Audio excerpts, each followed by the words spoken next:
Hello दोस्तों, स्वागत है आपका मेरे YouTube चैनल परीक्षा प्लान में। तो कैसे हैं आप लोग? आई होप अच्छे होंगे।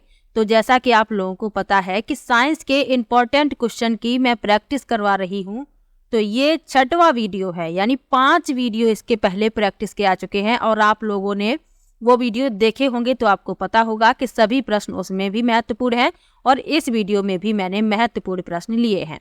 समय आप लोगों के पास कम है तो प्रैक्टिस भी साथ में करते चलिए और NCERT से साइंस में पढ़ा रही हूँ तो उसको भी साथ में पढ़ते चलिए। तो चलिए शुरू करते हैं। वीडियो देखने के बाद यदि आपको अच्छा लगे तो वीडियो को लाइक और शेयर कीजिएगा और यदि आप चैनल पर नए हैं तो चैनल को सब्सक्राइब कर लीजिए। मैं साइंस की पूरी तैयारी करवाऊंगी, क्लास 6 to 8 NCERT से साइंस पढ़ाऊंगी और साइंस की प्रैक्टिस भी करवाऊंगी। इसके अलावा साइंस के प्रीवियस ईयर के क्वेश्चन की प्लेलिस्ट बनी हुई है, वहां पर आप लोग ऑफलाइन वाले सभी पेपर देख सकते हैं। कुछ ऑनलाइन वाले पेपर भी मैंने करवाए हैं, यानी जो ऑफलाइन पेपर हुए हैं उनमें जो साइंस के क्वेश्चन हैं वो जनवरी 2024 तक मैंने करवा दिए हैं। तो आप लोग प्लेलिस्ट में सभी वीडियो एक साथ प्राप्त कर सकते हैं। तो चलिए आज की वीडियो को शुरू करते हैं। पहला प्रश्न लिखा है, निम्नलिखित में से मानवों की कौन सी ग्रंथि 2 से अधिक हार्मोन स्रावित करती है? पहला विकल्प है एड्रीनल, दूसरा है पीयूष, तीसरा है अग्न्याशय और चौथा है थायराइड।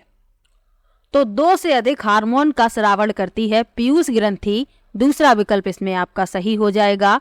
पीयूष ग्रंथि जो होती है यह एक छोटी मटर के आकार की ग्रंथि है। इसे अक्सर प्रमुख ग्रंथि कहा जाता है क्योंकि यह हमारे शरीर में कई अन्य हार्मोन ग्रंथियों को नियंत्रित करता है।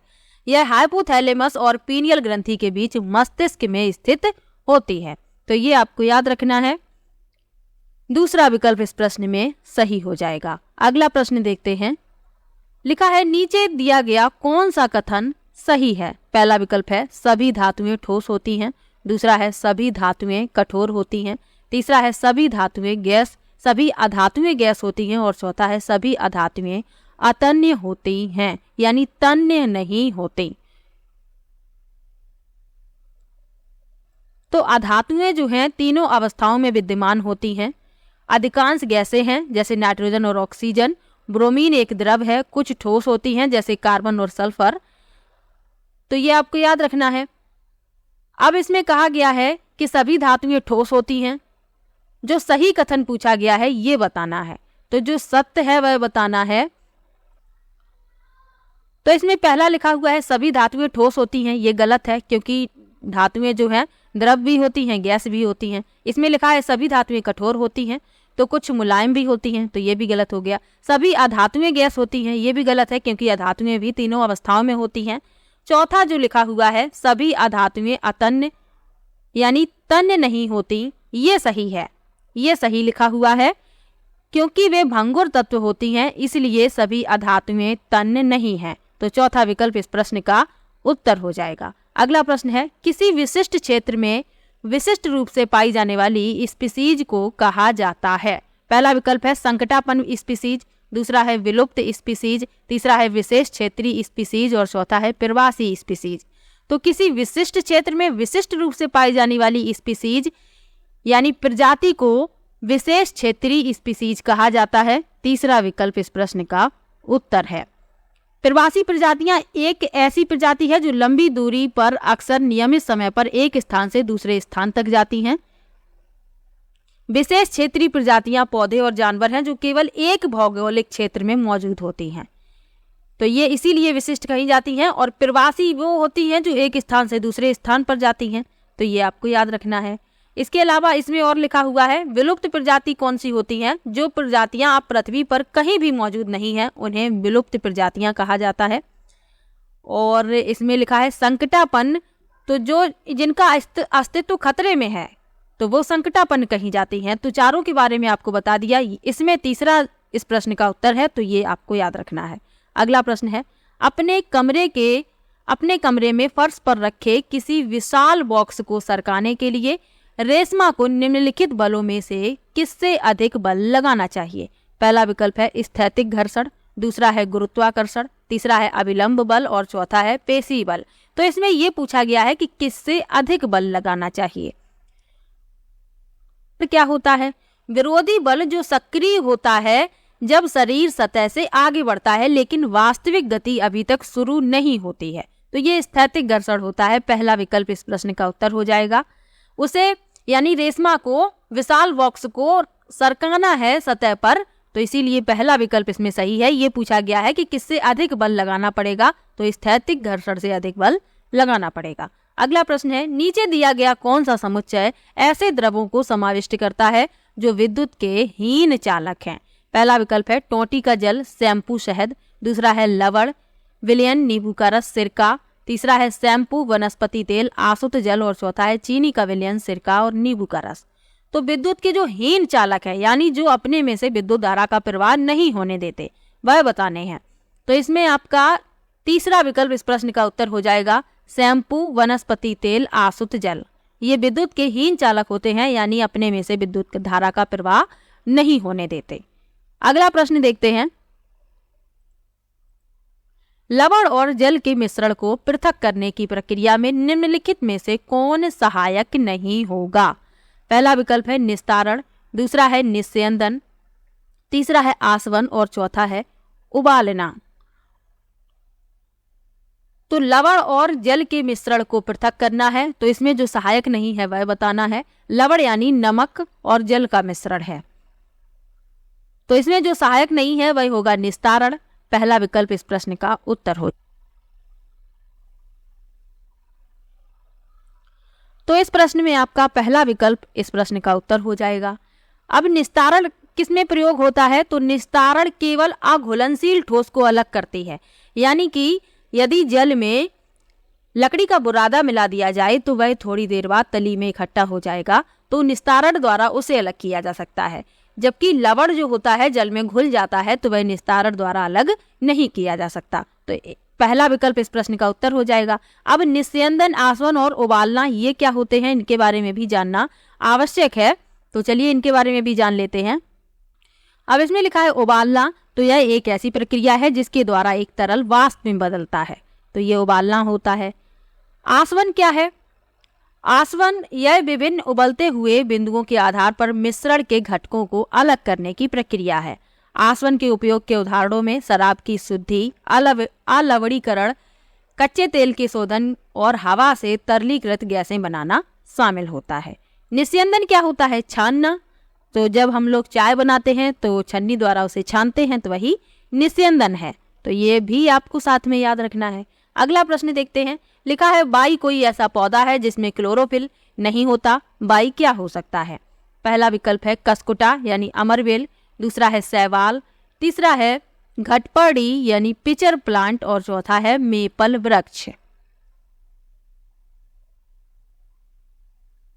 तो इसमें आपको बताना है कौन सा विकल्प इस प्रश्न का उत्तर होगा।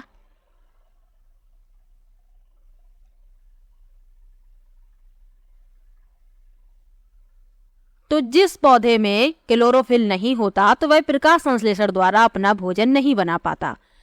क्लास 7th के पहले चैप्टर में मैंने आपको पढ़ाया है जिसका नाम है पादपों में पोषण। उसमें मैंने आपको डिटेल में पढ़ाया है प्रकाश संश्लेषण के बारे में, सबके बारे में। प्रकाश संश्लेषण यानी पौधों में जो प्रकाश संश्लेषण की प्रक्रिया होती है कैसे संपन्न होती है, पौधे अपना भोजन कैसे बनाते हैं, किसकी उन्हें आवश्यकता होती है, तो क्लोरोफिल की आवश्यकता होती है।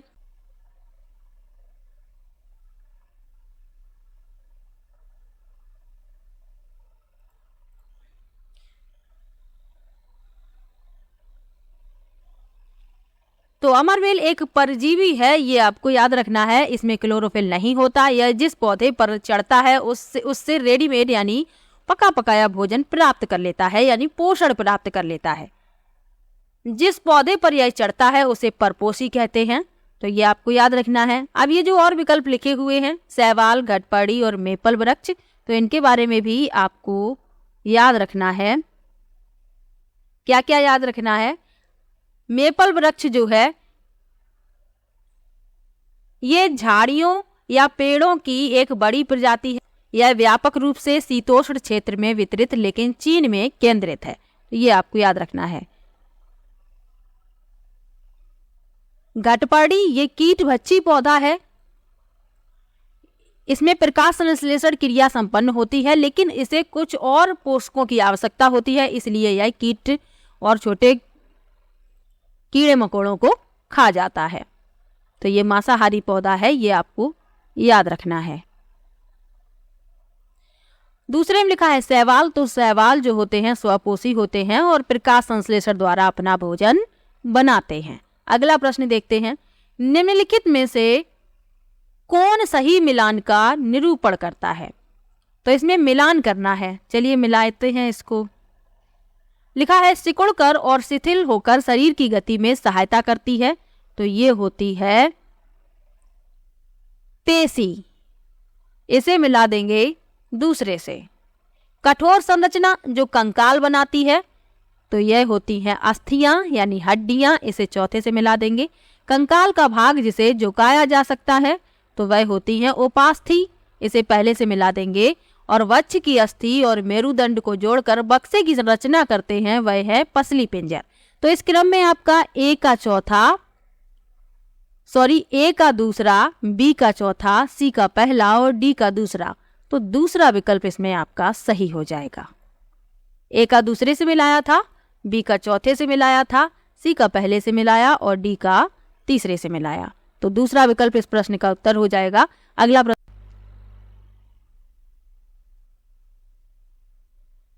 अगला प्रश्न दिया गया है, किसी बिंब से प्रकाश किरणें किसी पृष्ठ पर गिरती हैं तथा पूर्णतः विसरित ढंग से परावर्तित हो जाती हैं। आप इस बिंब की प्रकृति के बारे में क्या कह सकते हैं? पहला लिखा है यह आभासी और समान साइज का होगा। दूसरा है यह वास्तविक और आवर्धित होगा। तीसरा विकल्प है यह आभासी और आवर्धित होगा। और चौथा है कोई प्रतिबिंब नहीं बनेगा।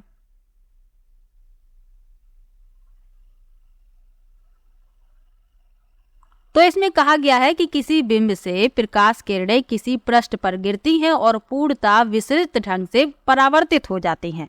तो जब किसी पृष्ठ पर गिर रही हैं और पूर्णतः विसरित ढंग से परावर्तित हो जाती हैं, तो क्या होगा? कोई भी प्रतिबिंब नहीं बनेगा। तो इसमें चौथा विकल्प आपका उत्तर हो जाएगा। अगला प्रश्न देखते हैं, निम्न में से सही कथन की पहचान कीजिए। लिखा है कंपन की आवृत्ति निम्न है तो तारत्व उच्च होता है। दूसरा है ध्वनि की प्रबलता का निर्धारण कंपन की आवृत्ति द्वारा किया जाता है। तीसरा है ध्वनि निर्वात में गमन नहीं कर सकती। और चौथा है ध्वनि का तारत्व उसके आयाम द्वारा निर्धारित होता है। तो ध्वनि को गमन करने के लिए किसी माध्यम की आवश्यकता होती है। इसमें जो सही कथन बताना है तो इसमें तीसरा विकल्प है वह सही है कि ध्वनि निर्वात में गमन नहीं कर सकती है। ध्वनि को गमन के लिए माध्यम की आवश्यकता होती है। तो इसमें तीसरा विकल्प इस प्रश्न का उत्तर हो जाएगा। अगला प्रश्न दिया गया है, नीचे दिया गया कौन सा समुच्चय रासायनिक परिवर्तनों को समाविष्ट करता है? पहला है पानी उबालना, कांच तोड़ना, लोहे को जंग लगना। दूसरा है जल में लवण घोलना, भोजन का पाचन, कागज के टुकड़े टुकड़े करना। तीसरा है भोजन पकाना, पानी उबालना, जल में चीनी घोलना। और चौथा है लोहे को जंग लगना, कागज का जलना, भोजन का पाचन। तो इसमें जो रासायनिक परिवर्तन है वह बताने हैं। तो रासायनिक परिवर्तन क्या होते हैं? वह परिवर्तन जिसमें एक या एक से अधिक नए पदार्थ बनते हैं, रासायनिक परिवर्तन कहलाता है। अब इसमें आप देख लीजिए कौन से विकल्प में नए पदार्थ बन रहे हैं। तो लोहे का जंग लगना, कागज का जलना और भोजन का पाचन, इनमें नए पदार्थ बन रहे हैं। तो चौथा विकल्प इस प्रश्न का उत्तर हो जाएगा। अगला प्रश्न है, लवण और जल के मिश्रण को पृथक करने की प्रक्रिया में कौन सहायक नहीं है? रिपीटेड प्रश्न है, अभी मैंने आपको बताया था। अगला प्रश्न देखते हैं, निम्न में से सही कथन को पहचानिए। लिखा है बलुआ मृदा में महीन कणों का अनुपात चिकनी मृदा की अपेक्षा उच्चतर होता है। दूसरा है चिकनी मृदा में बड़े कणों और महीन कणों की मात्रा लगभग बराबर होती है। तीसरा है दोमट मृदा में बड़े कणों का अनुपात बलुआ मृदा की अपेक्षा उच्चतर होता है। और चौथा है चिकनी मृदा में महीन कणों का अनुपात दोमट मृदा की अपेक्षा उच्चतर होता है। तो सही कथन है चौथा विकल्प कि चिकनी मृदा में महीन कणों का अनुपात दोमट मृदा की अपेक्षा उच्चतर होता है। तो चौथा विकल्प इस प्रश्न का उत्तर है। अगला प्रश्न देखते हैं, विटामिन एक्स की हीनता की कारण यानी हीनता कमी के कारण मसूड़ों से रुधिर बहने लगता है। यह विटामिन खनिज वाई के अवशोषण के लिए आवश्यक है तथा एक्स भोजन जेड में पाया जाता है। एक्स और वाई को पहचानिए, यानी एक्स कोई विटामिन है, इसकी कमी से क्या हो जाता है, मसूड़ों से रुधिर बहने लगता है। यह विटामिन वाई के अवशोषण के लिए आवश्यक है तथा एक्स भोजन जेड में पाया जाता है। तो एक्स वाई जेड पहचानना है कौन कौन से होंगे। तो मसूड़ों से रुधिर बहना विटामिन सी की कमी के कारण होता है, तो एक्स हो गया विटामिन सी। आगे लिखा है यह विटामिन वाई के अवशोषण के लिए आवश्यक है, तो यह आयरन के अवशोषण के लिए आवश्यक है और यह खट्टे फलों में पाया जाता है। तो आप देखेंगे कि बी विकल्प है जो सही लिखा हुआ है। एक्स विटामिन सी है, वाई आयरन है और जेड नींबू वंश के फल यानी जो खट्टे फल होते हैं, संतरा है, मौसमी है, नींबू है, इन सब में विटामिन सी प्रचुर मात्रा में पाया जाता है। तो दूसरा विकल्प इस प्रश्न का उत्तर हो जाएगा।